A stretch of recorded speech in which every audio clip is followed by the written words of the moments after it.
Yo, what's up, guys? Welcome to Nutmegged, the podcast where a Yank and a Brit talk about the beautiful game from across the pond. I'm Andrew, representing the Stars and Stripes, and over across the pond, we have Faisal living his best life in the UK. Hi guys, yeah, I'm Faisal from the United Kingdom, currently living in London at the moment. Excited to get stuck in some talking topics in Nutmegged. So let's start by asking you, Faisal, what the heck do you know about the game of soccer, or as you call it, football? Well, that is a really good question. I am what they call an armchair fan. I watch a lot of games. I enjoy watching Match of the Day. Do you have Match of the Day here? You have Match of the Day in the US, do you? No. So love that. Enjoy watching the beautiful game. Big Man United fan. Listen to a lot of different podcasts. I'm plugged in, as they say, both physically right now and also in this podcast. So when it comes to English Premier League, I'm ready to sort of debate, discuss, and yeah, get to the bones of it. So are you so plugged in that you could be like a manager for a lower division club right now? I reckon so. Me and my brother have this thing where we say, so I'm originally Pakistani, so we say if we ever went to Pakistan, we'd easily be able to manage the Pakistan national team. Wow. That's the level we're working with.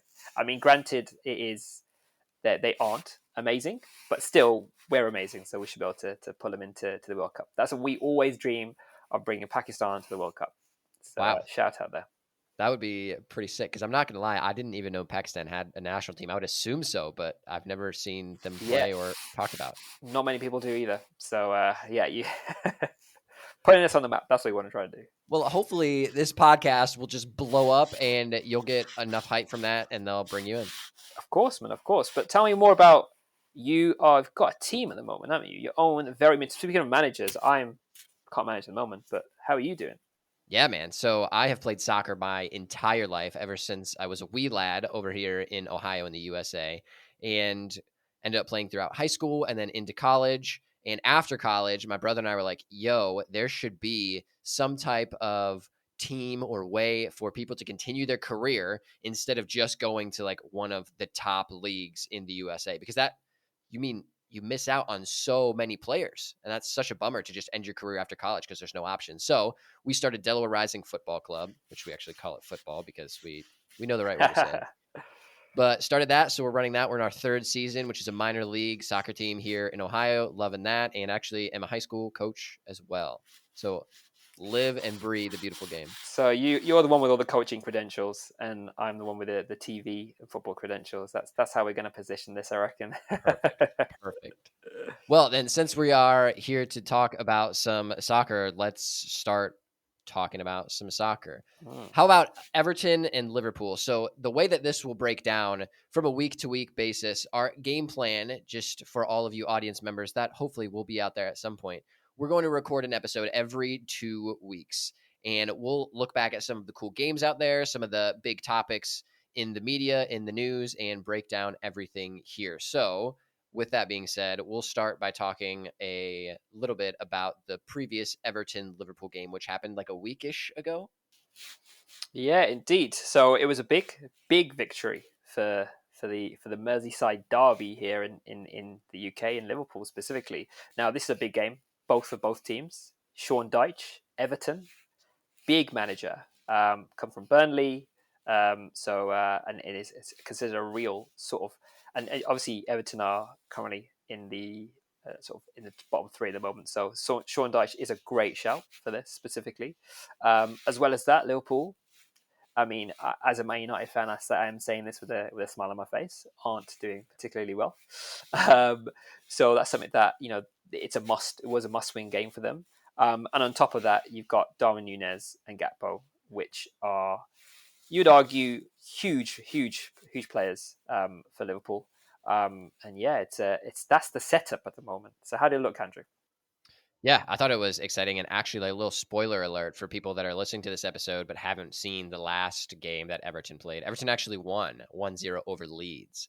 So slowly trying to creep out of the danger zone for them. But this match was exciting because maybe this is what will kickstart Liverpool to finally get back into some form. And straight up, I don't mind Liverpool, but I hate Manchester City because I'm also a Manchester United fan at the moment. I say at the moment because we'll have some conversation about that at another time.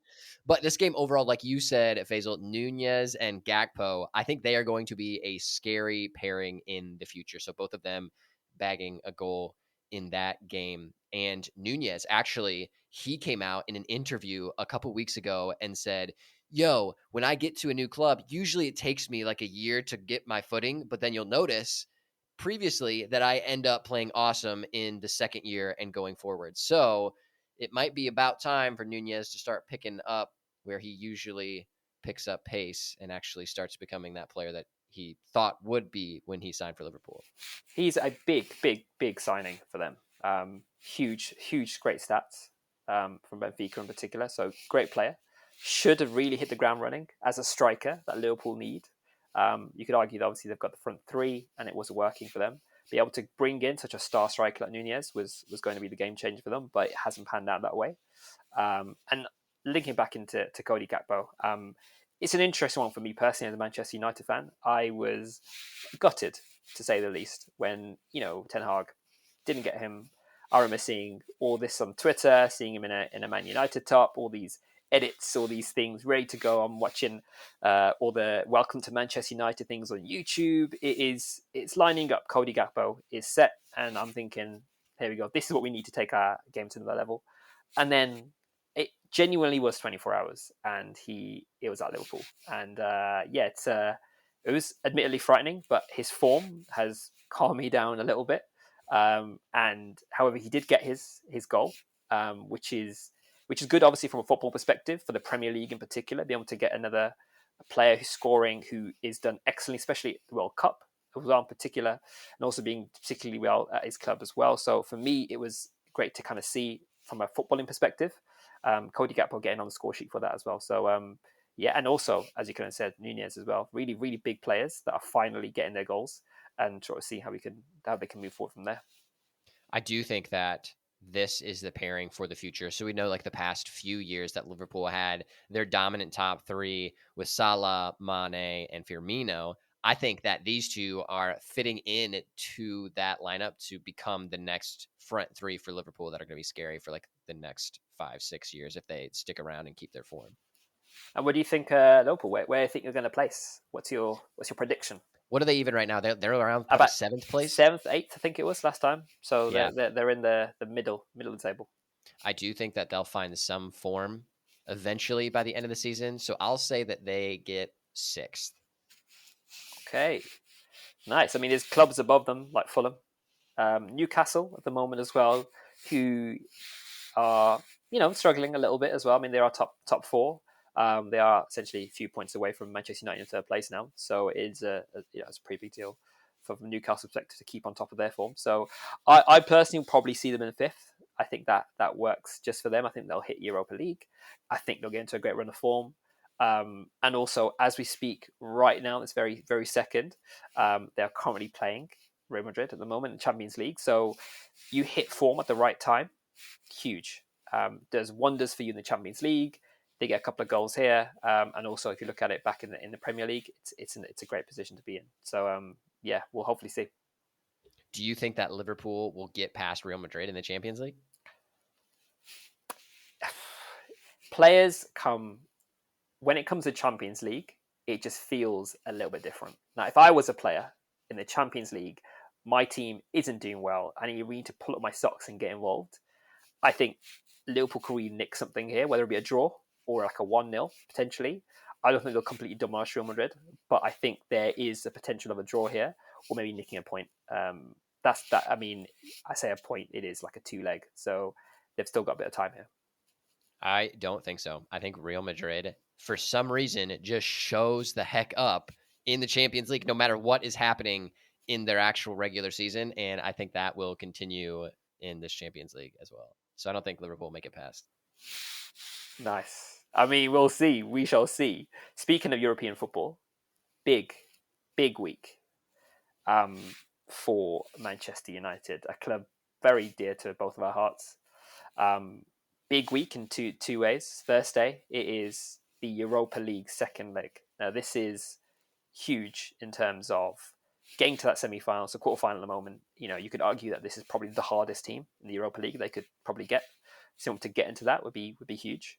On top of that, you also have Sunday's League Cup final, which is crazy. And I was thinking about the other day, like when was the last time we watched like a final? And maybe it's just me. Maybe I'm looking at my dates and stuff. Andrew, do you remember when we were in Stockholm in Sweden? Oh, I Do do. you remember We were watching the game in the backseat. Yeah. So I feel like that ended in a great play. I remember there was Zlatan on the score sheet. There was the Mourinho heading the ball into the net in some kind of like on the sidelines. It was just something special. So I'm hoping that we have that. We get a nice cup on the Sunday. And also Thursday, big things on Thursday. What are you thinking about a Thursday game in particular? Yeah, I think that's going to be an exciting match. So that's Man United versus Barcelona. And it's just crazy to me that that matchup is happening in the Europa League. Like, how ridiculous. Both teams, like some of the top two brands in the world, let alone like clubs as well, that usually perform decent enough to at least make it in the Champions League. So seeing them in the Europa League is quite entertaining. But that first leg, I don't know what to expect because I don't know if David De Gea can show up in big games like this. So we saw in the first leg where he let in a near post goal.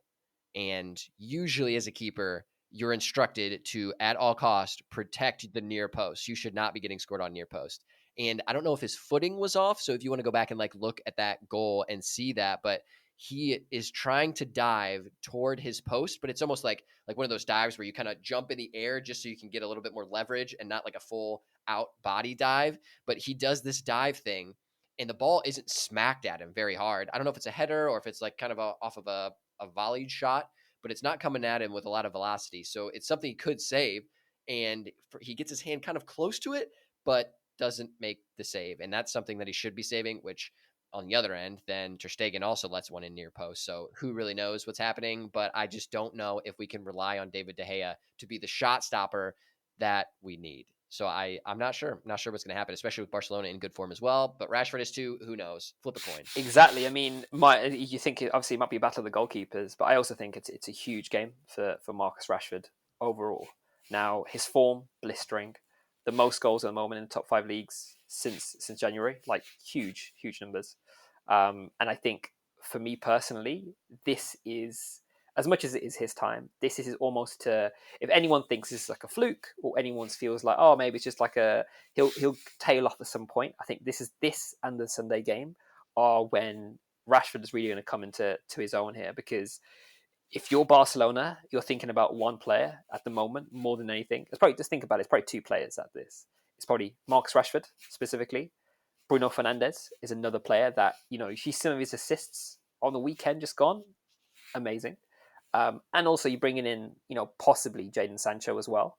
If you look at that trio there, can split. I personally think any kind of side in European football. So yeah, that's where I would say. I mean, I think it's at home. It's at Old Trafford. It's you heard Ten Hag speaking to the crowd on the previous game of the 3-0 Leicester, just going, "Come this Thursday. This Thursday, we need you." And that is what I want from a manager, and that's what I want from my club. So I genuinely think, with the passion and desire, we can genuinely come through here with the win. And I would say I'm confident.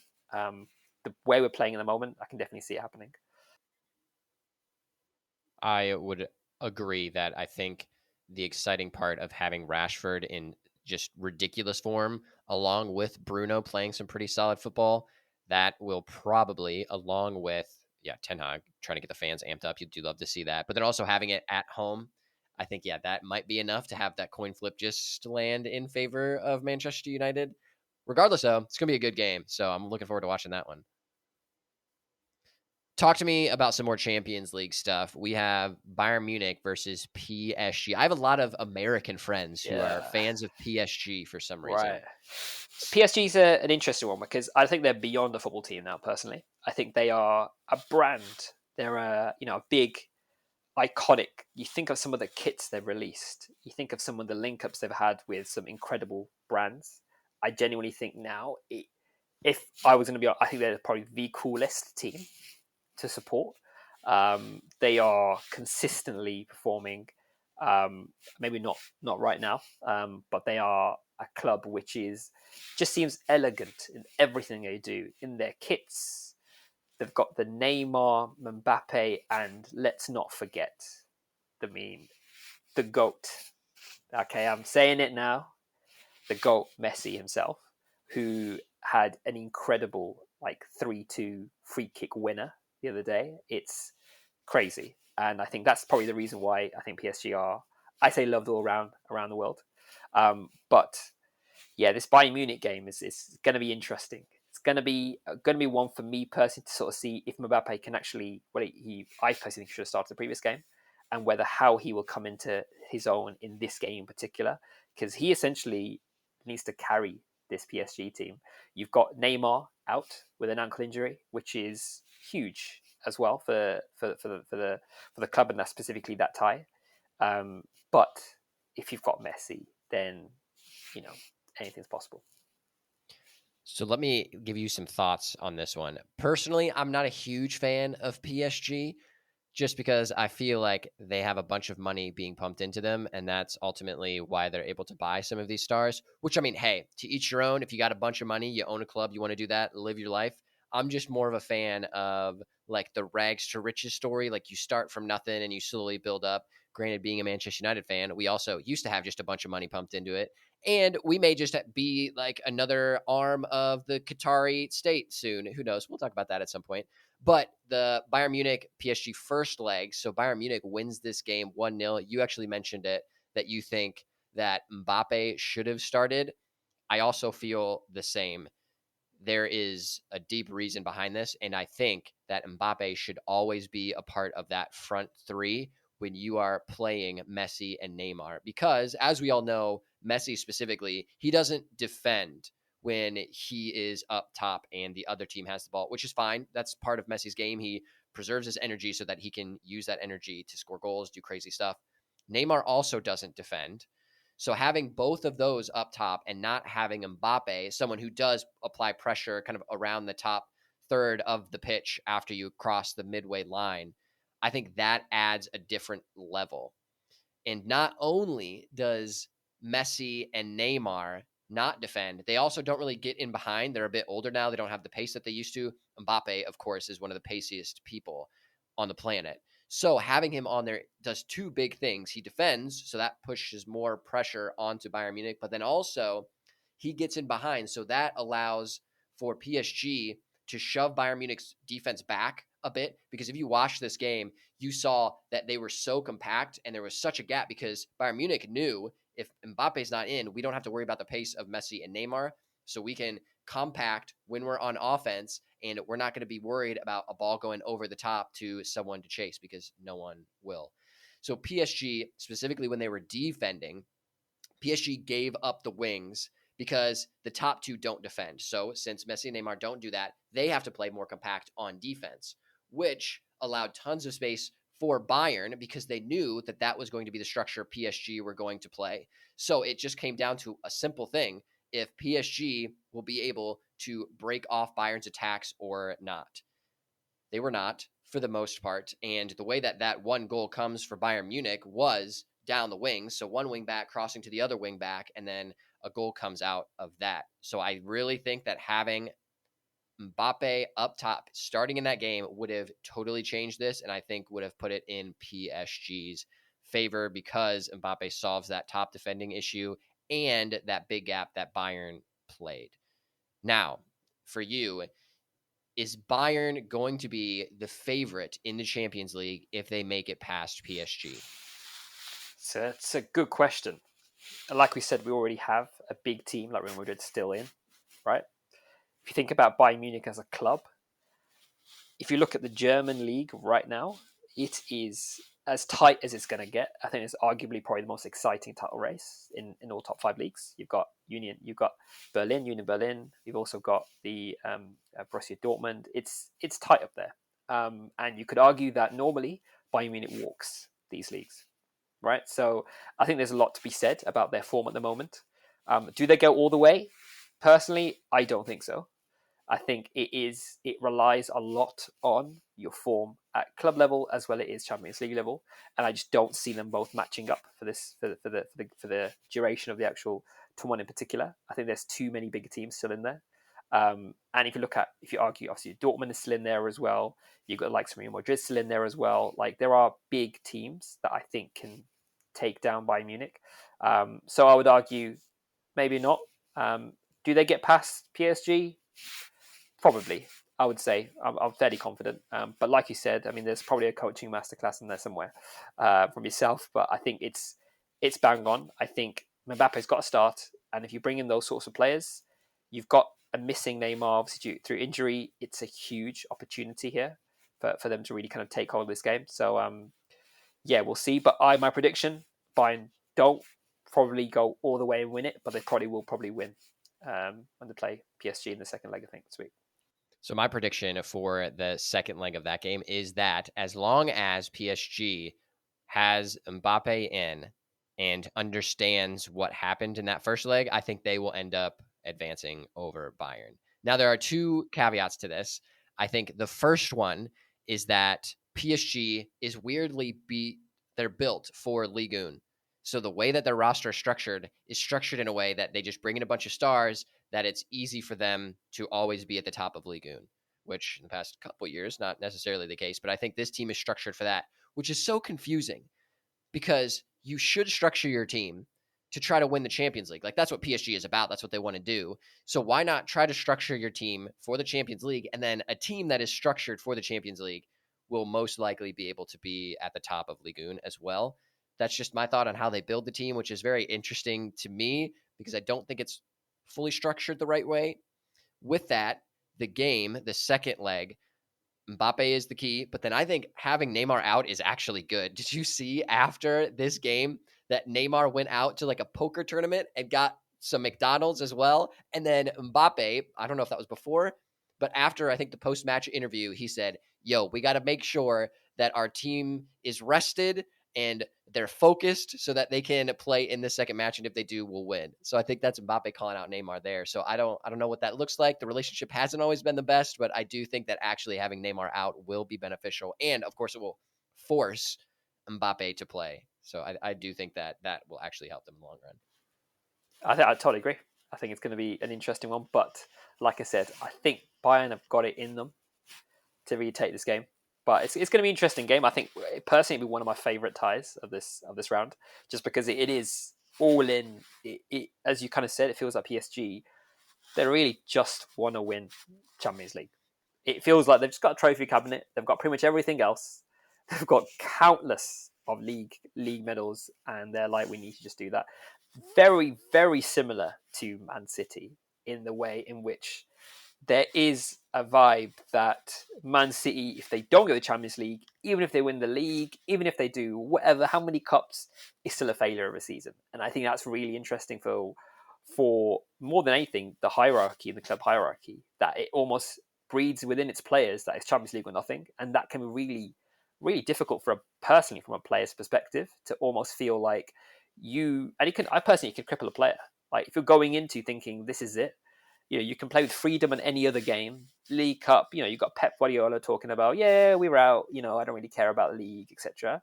Your owner manager is speaking in that sort of way. I feel like it's all or nothing when it comes to Champions League, and I think that can really mentally affect a player. So yeah, we'll definitely see, but yeah, I think Bayern got in them.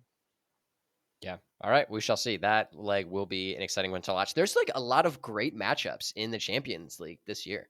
Huge, and I think it's going to be something that will continue on because these Champions League games are, sometimes what most football and European football can come down to, those big games. So yeah, we'll see. And I think we're primed in the second round to have a lot of good second legs because there weren't a ton of blowouts. So another one was Tottenham, AC Milan. AC Milan getting the 1-0 victory over. Did they play at White Hart Lane, Tottenham? Nice. No, yeah, well they used to. That's now changed, but they've got a brand new stadium. It's not stadium. at White Hart Lane. No, White Hart Lane. Ouch. That's sad. Sorry for the Tottenham people out there that love the nostalgia.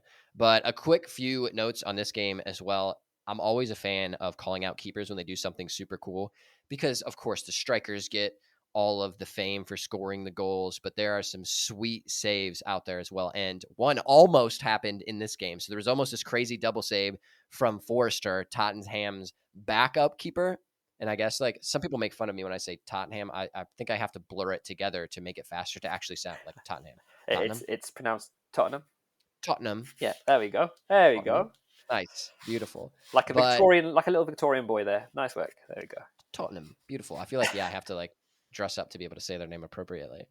But Forster, the backup, now because Hugo Lloris has pretty much a season-ending injury, and don't love that. What I do love, though, I watched the All or Nothing episode on Tottenham on Amazon Prime. Huge fan. So good. And actually, you recommended that series to me because I was lame and didn't take the time to look at it. Absolutely worth it. 110%. So, like, I now have this somewhat of like an affiliation to Tottenham because I've seen the back end stuff, which is really cool. And they went through an injury plague season, which is now starting to happen again this season. But specifically with this game, I like Rafael Leao a lot. He's one of AC Milan. I think he's a winger, but he's super cool, so pacey. I actually play with him on FIFA as well. And I'm so surprised that he does not play more for AC Milan. I think he will be a player in the next year or so that is pegged for a big move because if he keeps playing the way that he's playing, I think that he will end up at a larger club or at least with a newer contract. But overall, like this game wasn't as exciting as maybe some of the other ones. There was not a lot of creativity from both teams. I will say that AC Milan had a few more creative chances, which ultimately led to them winning this leg 1-0. There's a lot of stuff happening. I got into a rabbit hole on Tottenham Twitter after this game, and a lot of fans seemed pretty angry just in general, and some are calling for Conte to leave. I don't know if I'm a supporter of that. I personally think that more managers should stick around longer because it takes a long time for a manager to implement the plan that they're trying to bring about for a team. Conte has been there maybe under 2 years now, but I do think that having him at the helm, because it looks like he wants to be there, even though he does some interesting interviews sometimes, I do think having him lead the ship will be beneficial, and I think he can get them to some type of silverware. The other issue for Tottenham, which is the fans being angry, of course, it's a rough spell for them, but they could be in a worse place like Liverpool or Chelsea right now. So, I mean, it is what it is. But the other issue is that up top, they don't have the kill patterns that a team like Manchester City has. So you'll see like Kevin De Bruyne going into the box, he'll cut back and then sling a ball in across. So that's like a nice kill pattern that ends up with Haaland scoring a lot of goals. Tottenham, when they get into that final third, they don't really have that type of direct kill pattern that I think ultimately teams should focus more on and have some type of set thing that you know when you're going in, especially if there's a certain zone that you're in, you know, okay, if I'm Kevin De Bruyne, I'm going on the right side. I do a cut, go back, a ball across the six all day. And that works for them. I think Tottenham could add that in. Maybe Conte not being around the club for the past couple weeks because he was just getting over surgery and is in Italy now. That could be an issue. Who knows? But I think that will be another interesting matchup to see if Conte is back in time for that and if Tottenham can end up squeaking one back over AC Milan. I think we look at Harry Kane, like all-time scorer for Tottenham Hotspur, huge. As a constant player, as a player which is arguably one of the best strikers in world football, leads England's front line, and we know how good England are at the moment. I'm just enjoying how good England are at the moment. We're getting there, but we're not there. We're getting there. You could argue they've definitely got goals in them. I think players like Son.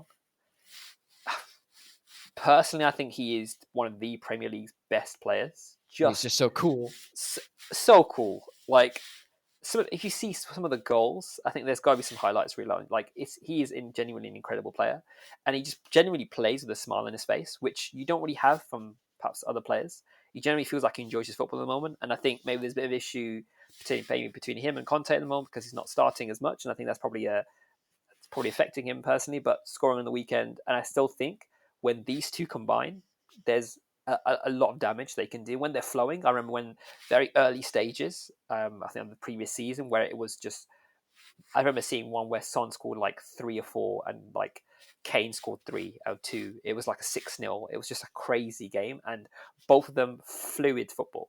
And I think when they're into their run and we're into that play, I think it is genuinely dangerous.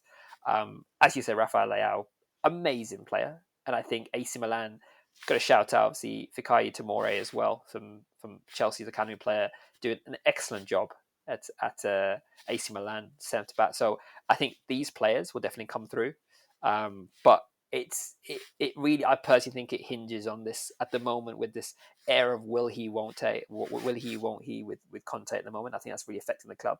There's always like this saying, or it's really Spursy of dot dot dot. For example, Spursy referring to like, you just bottling it. There's a lot of bottle jobs. And Tottenham, and Arsenal fans would probably enjoy hearing me say that, but I think it's really important for the club overall, because I don't think they're hitting top four. So I think it's probably crucial. So I think it's all to play for in that game.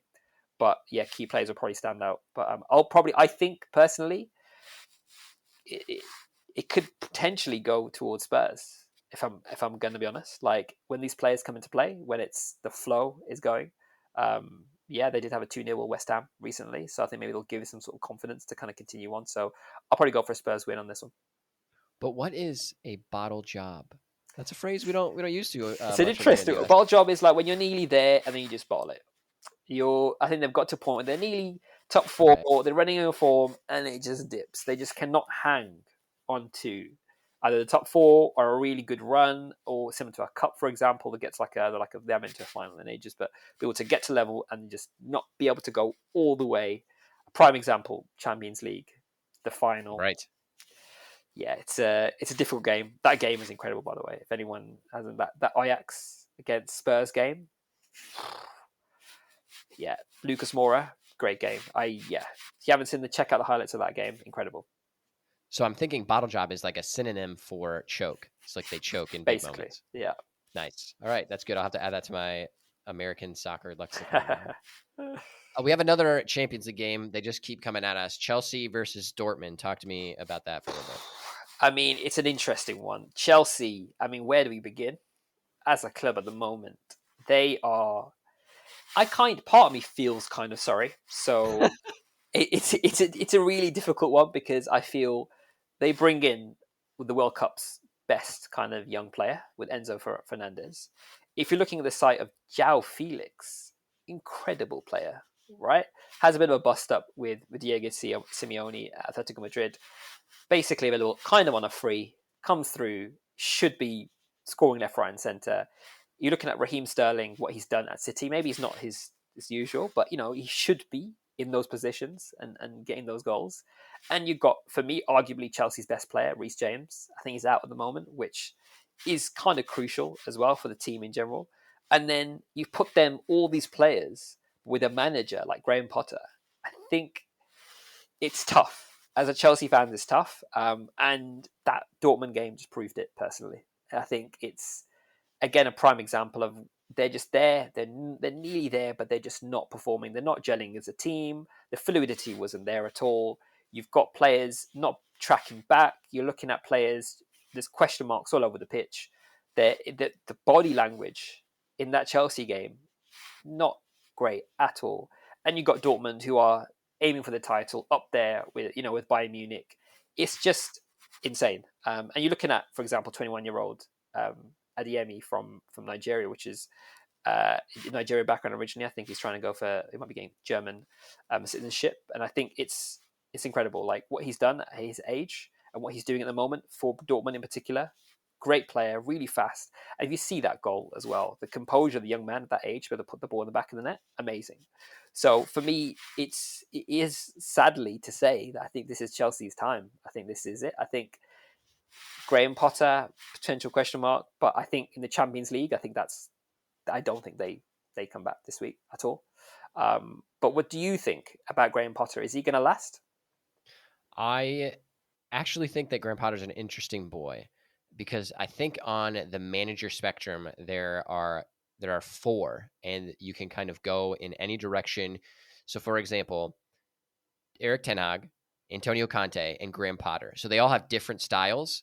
So if you have a spectrum of Graham Potter on the far right, and then you have Eric Ten Hag on the far left, I feel like Conte, if you try to put him on that spectrum, leads much more to the left, but he doesn't, for some reason, have the same type of air about him as Eric Ten Hag. Eric Ten Hag is like calm, cool, collected, but super stern, very strict. but working super well at Manchester United. I think Conte tries to be the same. He tries to be stern, very strict, but it comes off as mean and angry. And that's just from an outsider's perspective. I mean, maybe he's a great coach. I also thought the same about Jose Mourinho when he was at Tottenham as well, and kind of seeing the behind the scenes with him. I realized he's not as mean as maybe he comes out to be. So maybe Conte's not as either. But when it comes to Potter, Potter's on the other end of the spectrum. He's more of like a player's coach. He'll interact with you and make sure you're having a good time. It sounds like he does like have some good managerial chops as well, like knows some good structure to implement as well, but just doesn't have that same air about him as like Eric Ten Hag or a Conte. And I think that's totally fine. You can coach however you want to coach. Different structures will work for different managers, for different teams. It all comes down to that. I think that Potter is still a good enough manager to be at Chelsea. What I do think is the issue is Todd Bowley. Todd Bowley, super cool. Love that you're just throwing money. Like, right, exactly. Got to rep my boy. I appreciate him like diving in, being super about the club, like super interested in his new investment. Like, that's cool. That's what you ultimately would want from like a new owner, to be excited about the club that he just bought. But he has like no plan. And originally, when he bought the club, some of the front office people were, I don't know if they were fired, if they stepped down or whatever. Peter Cech was one of them. And Todd Bowley then assumed the role of some like director of transfers or something, or if he was like the GM of sporting, I don't even know. But he was the one like going out and saying, this is the player we want, buy him, transfer this guy, all of that kind of stuff. I don't think that's the right move. I think that threw the club off for like the next year. So it's going to take some time now that there are some actual front office staff people there trying to right the ship, get things structured. I don't think I would put any blame on Graham Potter, actually. I think it's just such a mess at Chelsea that Graham is just getting the short end of the stick, and he's a good manager. If he has time, and it sounds like he's going to have enough resources, he will be able to right the ship. But with Todd Bowley, who knows? Maybe he just says, let's get him out of here and buy some new manager. I've heard a rumor about Todd Bowley. Apparently, when he first started, he'd gone into the director's room, was like, and they'd asked him a question in terms of, you spent all this money, how do you expect to recoup this money? He's all be in the Champions League next year. You know, it's automatic. And the directors were like, no, you're unlikely to make it this season, most likely, but it's not automatic. That's not how it works in here in this football. I read something, he basically left the room for a second and just came back and was like, what? So I think maybe it's a case of like a kid in a candy shop situation. I'm going to throw a lot of money at, especially in the January transfer window, to drop that much money is, I think, a bit of a panic. I think it's like, I need to, like, it's nothing to do with Graham Potter. It's all to do with our players. The players aren't playing. Let me get better players. Let me just close my eyes, flick through a bit of a checkbook, and then just kind of go, oh yeah, he'll do. Someone's just gone, hey, I watched Enzo Fernandez at the World Cup. He may not fit into your squad, but hey, he won a young player award for the World Cup. So and also on to top it all off, he's a World Cup winner. So let's just buy him in. I think there's that air of like, hey, let's just get players. They'll save us. All we need is players to save us. But personally, like I said, I'm all for British managers. Like, I really think British managers need definitely a chance in that space. People like Frank Lampard didn't get an opportunity. Derby first, Chelsea, and then Everton. I mean, it's difficult. Steven Gerrard, for example, as well at Villa. It's not great, and I think there's definitely more to be done when it comes to these managers, and whether they should get it based on, hey, I was an amazing player in my prime and now I'm a manager. And I think there's probably a conversation for another podcast, but I don't really think that it's just for us to think really. I think as a Premier League to really think about what we do to our managers and how we treat our managers, I think it's really important. But whether he stays or goes is now an interesting, because I don't think there's many managers out there now who would probably take the Chelsea job. So yeah, we'll see. I think that it is really funny how quickly managers are sacked in the league currently. And this happens around world football as well, but I think it's just so prominent in the Premier League and that gets the most coverage. But when you look at someone like Mikel Arteta, he was brought into Arsenal to try to right the ship, and he was having a rough time for the first couple years. But Arsenal stuck with him. Now they're slapping. Maybe not slapping as hard as they used to be, but like they're still right toward the top of the league, playing some awesome football, most likely going to be in the Champions League. So if you stick with a manager, you give him the right resources, and he has an actual game plan that overall you think your organization will adapt and work with, I think you will ultimately have a manager that works out for your club. But I know you mentioned Enzo. Quite ridiculous paying 100 million for him in the January transfer window. Todd Bowley doesn't care, just spending money. But I think one interesting thing is how he was used in this game. So on set pieces, specifically corner kicks. So when a corner kick is taken, normally you'll have your fullback, one of your fullbacks be the last man to defend, because a fullback usually quicker, so they have that recovery speed if they need it, but also can handle themselves on defense. Enzo Fernandez was always the one back for corners for Chelsea. And Enzo, decent pace and certainly a great player, but defending is not his normal situation.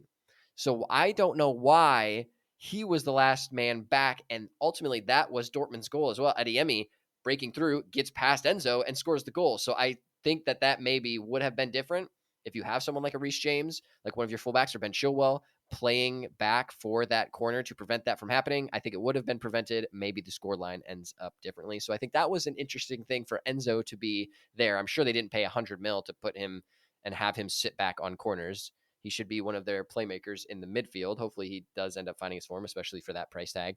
But I know we talked about why you and I both think Chelsea is struggling. I mean, they continue to struggle. They just lost to Southampton 1-0 as well. So we're all just watching as this dumpster fire continues to burn. So I'm here for it, to tell you the least. Love that. I think it's such an interesting one because you, as a football fan, you're kind of thinking, well, you spent all this money. Go on then. Like, surely, top four, 100%. Right. And there's almost like a hint of, maybe it might be jealousy, potentially, kind of going, like, I feel like any club, if they were performing as well as perhaps Man United had those sorts of players, you'd be like, Tarboli's an absolute legend. Right.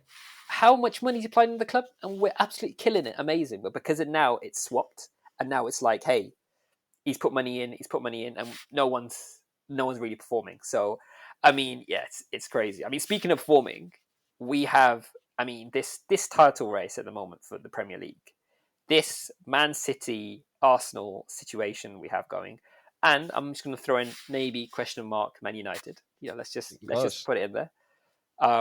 Crazy week. Do you want to what's been happening on that side? Yeah, so of course there was the super exciting game in the Premier League. So it was 1-2, Arsenal versus City up at the top. And as we all know, City coming out of that pretty handedly with a 3-1 victory. So we saw an interview from Pep that said, man, yeah, I screwed up the tactics in the first half of the game, which was kind of funny because he was actually laughing about it. And he said, yeah, I changed some things. And clearly the second half went much better. And it looked like a totally different City team, and they knew that what they were doing and ended up finishing the game off, like we said, 3-1. For me, if you do have your tactics right, which Pep most games will have his tactics right, and if you just throw in Haaland to that mix, like he's a game changer, and you can win any game with Haaland on the pitch. He's just a ridiculous human. He's probably a robot, but having him like on your team just makes the difference. Also, you'll know if you are a Man City fan, your team will press. So if you're Arsenal, you have to know going into it, like the Man City press is a scary thing to figure out and to break down. They're one of the best pressing teams in the world. So it looked like for me, Arsenal were not super comfortable with that. And you saw quite a few errors actually happening with that. Zinchenko gave up a bad pass in the back when getting pressed. So did Tomiyasu. And after that, Tomiyasu specifically looked super scared after making that mistake in the back. With that happening fairly early on in the game, Tomiyasu makes a bad pass in the back because he's getting pressed. Why do you leave Tomiyasu in like that, especially as a manager? Arteta, you realize that. Like, I get the vibe of saying, hey, you screwed up. You want to try to rectify it, make sure that your player has confidence. But you have Ben White on the bench. And Ben White has been tried and tested in situations like this in the press as well. Still fairly young, though, which is good for him. But I think that you put Ben White in, and I think that would change the scoreline a bit, or at least make it more competitive, especially in the second half. Interesting game, fun to watch. At least you get the goals. My question for you is, do you think that this game, this result, will be the defining moment in the title race? Well, I did. I was like, wow, this is it. In my opinion, City are now going to sort of jump in, and it's them from this point onwards. I was kind of confident. And then things take a turn for a very crazy weekend of football when it comes to the Arsenal City. So let's just dissect really quickly this Arsenal and Aston Villa game, which you're thinking 2-0. This is a massive slip up for Arsenal here. You think Aston Villa aren't all out. They're not all firing all cylinders. They're not the greatest team in the world. they're probably not. They're not near the bottom, but they're in that space. They could easily drop into that space. You think surely not against an Arsenal squad. Yet they're 2-0 up. I've seen pictures of Tom Hanks. He's in the audience. He's cheering along his favorite Villa team, which again is crazy, by the way. Tom Hanks and Villa, just those two words together blow my mind still to this And day. he's been a Villa fan for like 15 years, and you know why? Why? Just because when he heard the name like 15 years ago, like Ashton Villa, he's like, oh, that's a cool name. Like, that's probably a pretty cool place. I'm going to be a fan of them. It's really, I mean, no offense Why? to any listeners, but it's really not amazing. So it's yeah. But on top of that, Prince William, also huge Villa fan. Like it is crazy at the moment. But you'd argue 2-0 Villa, they're probably home and dry here. You know, they're a good team. But you cannot write off Arsenal in this situation. They get back to 2-2. There's some amazing Zinchenko scores, and he doesn't even celebrate. He runs. He's City. He knows what that goal means. He's drawn it 2-2. He's now thinking, let's pick the ball up. Let's carry on going. The players are trying to sort of celebrate. He's no, let's keep going. It's 2-2. And then Jorginho, of all players, right now, Chelsea people, obviously our listeners know, when it comes to Chelsea players, Jorginho used to be the penalty master. Any penalty you're thinking, and so if you watch the England and the unfortunate penalty to kicks with Italy in that final Euro final, Jorginho, a little step side, no, wasn't a penalty. Absolutely lashes the ball from outside the box. It hits the top of the bar and then hits the back of Martinez and goes in. It's genuinely calamitous, and it is hilarious to see. I'm just getting a vision of Martinez on the line just dancing away when he's a Argentinian World Cup, and he's doing all that kind of stuff. And then you see that, and you're like, you've just basically handed essentially the Arsenal the win here, which is crazy in itself, right? So that goal goes in, and then you can feel that the wind is taken out of Aston Villa's sails, and then the ball. He's come up again for a corner. For some reason, he's trying to get that 3-3, isn't he? He's in there for a corner. Ball goes out, completely misses it, misses the corner, and then Martinelli, he's through on goal. Literally mini celebration before he's even put the ball in the back of the net. There's a little hands in the air situation. Granted, it is an open net, but still, right? It's the 98th minute. Like, relax, right? We already 3-2 up. I appreciate it kills the game, but yeah, crazy. And you're thinking, wow, that is insane. You see Arsenal win that, you think, okay, cool. But in your back of your mind, Nottingham Forest and you've got City. Surely City here should be like they're probably going to win this. Nottingham Forest on a great run of form, but they can be beaten, right? And you've got City who have sinned that 4-2, thinking we need to win this. It's an easy fixture, shall we say, inverted commas there. But how can they get a 1-1 draw? It still blows my mind a little bit, to be honest. Like that Chris Wood's goal, like came kind of out of nowhere. Like I think it's the 80-something minute. There's still opportunity for them to score, and Haaland finally proves that he's human, and it doesn't work out. So it basically, again, Weirleft just swings it back into Arsenal's favour. And then Man United with that 3-0, it feels now it's getting there. There's a sniff of something potentially happening in this top three potential this title race. So it's going to be an interesting one. But who do you think personally ends up winning it? Like, what's your thought? I think that it has to be Manchester United. Like, their form is just ridiculous. And having Rashford is so scary for any team. And if Arsenal and Manchester City are just going to screw around and like drop points here and there just for fun, Manchester United can swing in and maybe hit them with the sucker punch. But when it all comes down to it, I'm here for this. Like, the more teams in the title race, the more exciting it is for me to watch. So I'm looking forward to seeing how it all does break down. I have one topic before we call this show quits that I want to talk to you about. And this is maybe a topic that we'll do an entire episode on, but I saw something on Twitter that made me very frustrated as a Manchester United fan. So there was a tweet that was published from a Qatari journalist, and the tweet was literally just the Manchester United badge. So the long story short is that Manchester United potentially up for sale from the Glazers. Glazers have sucked for the past 15 years of ownership, have just taken money out of the club, haven't invested back into Manchester United. Even Cristiano Ronaldo calling them out too, because the stadium is pretty much the same from when he was a player the first time at Manchester United as he was the second time. Not a fan of not a fan of Cristiano Ronaldo myself personally. The way that he handled his exit, that's another conversation for another day. But I agree with that of saying the Glazers, you need to stop sucking or sell the club. So it sounds like they're going to sell the club. There are a few parties interested. Qatar is one of them. I have never been a fan of like large oil states, particularly in the Middle East, states in general, purchasing sporting clubs. So when I saw that tweet, I got very frustrated. Some of the other individuals potentially interested in Elon Musk said that he may be interested in it. Who knows if that's real or not? Ratcliffe as well from the UK. Some questionable decisions he's made in his past as well, but I would still support him over a oil state making a purchase. The Glazers want £6 billion. That's their asking price. What is your overall thought on this saga?